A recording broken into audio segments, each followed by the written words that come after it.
BJP নেতা জিতেন্দ্র তিওয়ারি আজ মহেশ্বরী ভবনে ভোট পরবর্তী হিংসায় যারা এই মুহূর্তে ঘর ছাড়া তাদের সঙ্গে একান্ত সাক্ষাৎ করলেন।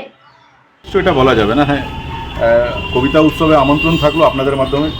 যারা সিপিএমের সঙ্গে যুক্ত, যারা তৃণমূল কংগ্রেসের সঙ্গে যুক্ত, যারা কবিতা যদি আবৃত্তি করতে চান তারা আমাদের সঙ্গে যোগাযোগ করুন, তাদেরকে আমরা জায়গা করব।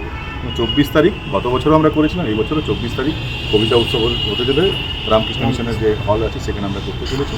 এবং সবার প্রতি এটা আমন্ত্রণ থাকলে এটাকে দলীয় গণ্ডির মধ্যে মানা ঠিক হবে।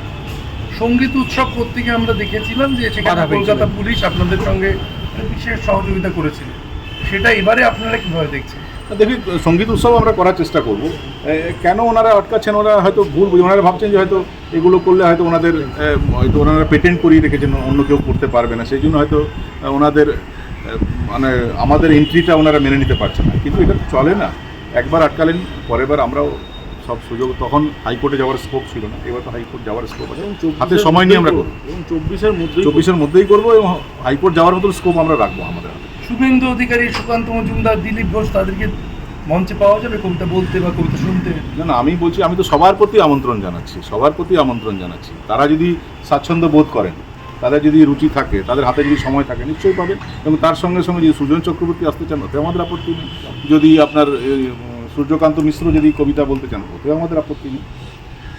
পশ্চিমবঙ্গে এখন কবিতা মঞ্চে বা একাডেমি চত্বর, যাদের নাম বিভিন্ন সময় সাহিত্যে পাওয়া গিয়েছে, সুবোধ সরকার, জয় গোস্বামী, যাদেরকে জয় বাংলা বলতে শোনা যায়, সেই সাহিত্যিক কবিরা, তাদেরকে আমন্ত্রণ জানাবেন? দেখুন, তারা তো সবাই খ্যাতনামা।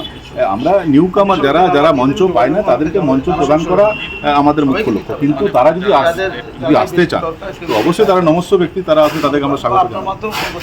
কাউকে আমন্ত্রণ জানাবেন ইতিমধ্যে? এখনো ঠিক হয়নি। দেখুন, আমরা গতবারও আমাদের উৎসবে একটা অনুষ্ঠান করেছিলাম, সেখানে আমাদের তপন বন্দ্যোপাধ্যায়, যিনি সাহিত্য একাডেমি পুরস্কার পেয়েছেন, উনি তো ওনার চিন্তা, ওনার বুদ্ধবাবুর সঙ্গে কাজ করেছেন, তো উনি তো আমাদের দলের লোক না। তো ওনার বাড়িতে গিয়ে আমরা সম্মান করেছিলাম, পরবর্তীকালে আপনার প্রেস ক্লাবে গিয়ে আমরা ওনাকে নিয়ে ফেলিসিটেট করেছিলাম। তো এটা দলীয় গণ্ডির মধ্যে আমরা এটাকে রাখতে চাই না। সবাই ওরা জোর করে আমাদের উপরে লেভেল চাপে, এরা বিজেপি। হ্যাঁ, বিজেপি তো আমরা করি, তো বিজেপি করি বলে কবিতা উৎসব করতে পারবো না, বিজেপি করি বলে আমরা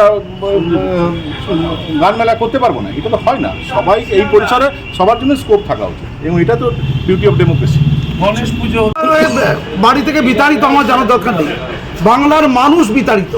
2021 সালে দেখেছিলাম, সে আইএসএফের হোক, সে বিজেপির হোক, সে তৃণমূলের হোক, সে কংগ্রেসের হোক, সে সিপিএমের হোক, যারা সিভিল সোসাইটির মানুষ, তারা চুপচাপ ঘরে শুয়ে থাকবে। আর গ্রামের অসহায় মানুষগুলো, নারী পুরুষ নির্বিশেষে এদিক সেদিক পাগলের মতো দৌড়বে, আর নেতারা সিকিউরিটি ঘুরে বেড়াবে। বরদাস্ত করা যাবে না। আমি পরিষ্কার, আমি দেখলাম, আমি মহেশ্বরী ভবনে এসেছিলাম, কিছু লোকের সাথে কথা বলছিলাম, তারা বিজেপি করে আমি জানি না, আমি কোন দল করে জানি না, তারা অসহায়, তারা ভারতের বাংলার ভোটার। সেই ভোটারগুলো কেন খরচা হবে? কারণটা কি? পুরুষগুলো এখানে বসে আছে, অনেক মহিলারা বসে আছে, আর মা, বোন, স্ত্রী, শিশু, কন্যা, বাবা মা, তারা সব বাড়িতে, গ্রামে। ওই তো সন্দেশখালিতে দেখেছি তো, পুরুষরা বাইরে আছে, মহিলাদের কি দুর্দশা হচ্ছে।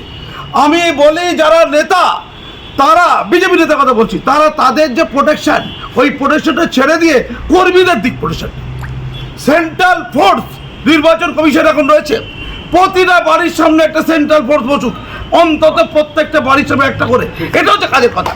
বিজেপি যদি বাঁচতে চায়, এসব ঢপ দিয়ে কিচ্ছু হবে না। কোটি কোটি টাকা ডিল হয়েছে, কোটি কোটি টাকা নির্বাচন খাতে ব্যয় হয়েছে। আগে কর্মীদের বাঁচা, নাহলে 26 সালে সাফ হয়ে যাবে।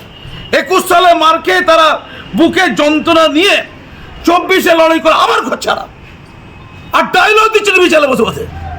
নাড্ডাজির সাথে মহিলা কথা হচ্ছে, অমিত শাহের সাথে ভর্তি হচ্ছে। আমি সোশ্যাল মিডিয়া ইতিমধ্যে টিভি চ্যানেলে বলেছি, টাকা পয়সা যথেষ্ট আছে, শুধু খাওয়ালে হবে না, প্রোটেকশন দিতে হবে। ভারতবর্ষের সবচেয়ে বড় লয়ারকে হাইকোর্টে পাঠান, ছোট লয়ার নয়, বিখ্যাত লোকদের জন্য বড় লয়ার, আর যারা আসলে কাজ করে কর্মী, তাদের জন্য ছোট লয়ার। চলবে না।